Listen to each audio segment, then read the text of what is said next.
Bienvenue tout le monde à cette autre édition des commentaires à caractère social de l'orateur Gémeaux. C'est votre serviteur Thierry, mieux connu sous le nom de l'orateur Gémeaux. Le sujet que je vais de ce commentaire, c'est sur Skal Labissière. Vous savez, ceux qui suivent la NBA, c'est ce jeune haïtien qui a évolué pendant une saison à l'Université du Kentucky sous l'œil du coach John Calipari. Et Skal Labissière, Skal Labissière vient de Port-au-Prince, et si on connaît bien son histoire, vous avez suivi son histoire, c'est un des survivants. Il a survécu en fait contre le tremblement de terre qui avait lieu à Port-au-Prince en 2010. Et suite à cette tragédie,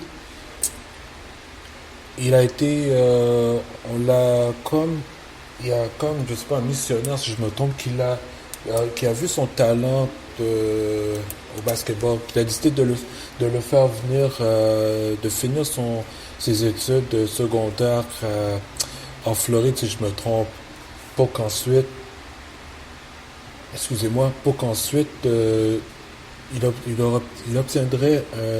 obtenir plutôt une bourse d'études pour jouer à l'Université du Kentucky, qui est probablement le programme de basketball le plus réputé au monde, l'un des plus réputés de la NCAA. Mais bien sûr, il évoluera, comme je l'ai mentionné, pendant une saison seulement avec Kentucky, avant d'être repêché par les Kings de Sacramento en 2016. Et il faut dire que quand il est arrivé dans la NBA, il faut dire que il n'y avait pas eu beaucoup sa chance, parce qu'il faut dire qu'en jouant avec les Kings, il y avait un certain DeMarcus Cousins, qui était probablement le meilleur joueur des Kings à cette époque, mais qui était aussi un enfant terrible parce qu'il y avait toujours des problèmes, des frasques avec l'arbitrage, avec des journalistes et quelquefois des fans. Mais c'était un joueur très talentueux. Mais depuis qu'on a échangé ce dernier aux Pelicans de la Nouvelle-Orléans pour évoluer avec Anthony Davis, qui est un des joueurs qui actuellement fait sa grosse marque dans la NBA, c'est vraiment l'opportunité pour Skal Labissière de se faire valoir, et il n'a pas raté son coup. Récemment, je suis en train de lire un article qui mentionne sa contribution à une victoire des Kings de la marque de 107-101 sur les Suns de Phoenix. Et le fait qu'il a contribué en marquant 21 de ses 31 points, qui est un sommet en carrière pour l'instant, au quatrième quart, ce que c'est vraiment phénoménal. Et honnêtement, qu'on voit son potentiel, parce que premièrement, les gens, le fait qu'il est dans la NBA, les dépisteurs ont vu que il y a beaucoup d'agilité, sa grandeur, parce qu'il fait quasiment 7 pieds, ses tirs et ses habiletés pour bloquer des tirs. Mais malheureusement, il faut dire que pendant sa seule et unique saison à Kentucky, il n'avait pas beaucoup contribué. Puis il y avait vraiment eu beaucoup de difficultés à s'adapter au niveau collégial, au niveau universitaire bien sûr, et en tant que joueur de première année. Et là maintenant, tout le monde, et à cause de ces difficultés qu'il a vécues à Lexington, qui est le lieu de l'université du Kentucky, sa position au repêchage a chuté au 28e rang. Mais il faut dire que c'est dû à un échange des Kings avec une autre équipe. C'est quelle équipe qui avait le 28e rang avant l'échange? Ça, c'est durant le repêchage de 2016. Et là, maintenant, on voit maintenant que avec le départ de DeMarcus Cousins, qu'il est devenu un joueur qu'on attendait de lui, qu'on a fait connaître à l'école secondaire, parce qu'à l'école secondaire, il était tout un joueur. On a vu que le gars avait beaucoup de potentiel d'être un joueur dominant au niveau universitaire. Mais là, on voit que ce potentiel est en train de se démarquer dans la NBA.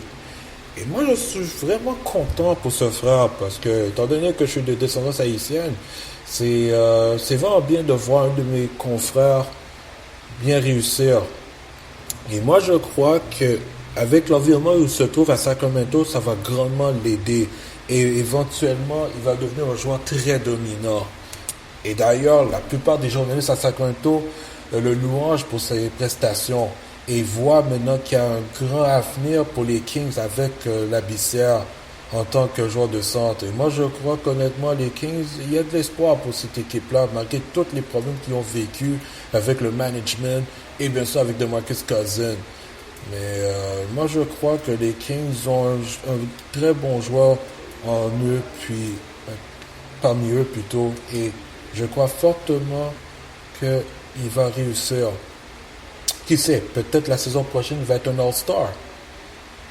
Et il va fermement représenter Haïti, parce que il est grand temps que la communauté haïtienne, Haïti ou bien de la diaspora, ait un représentant dominant.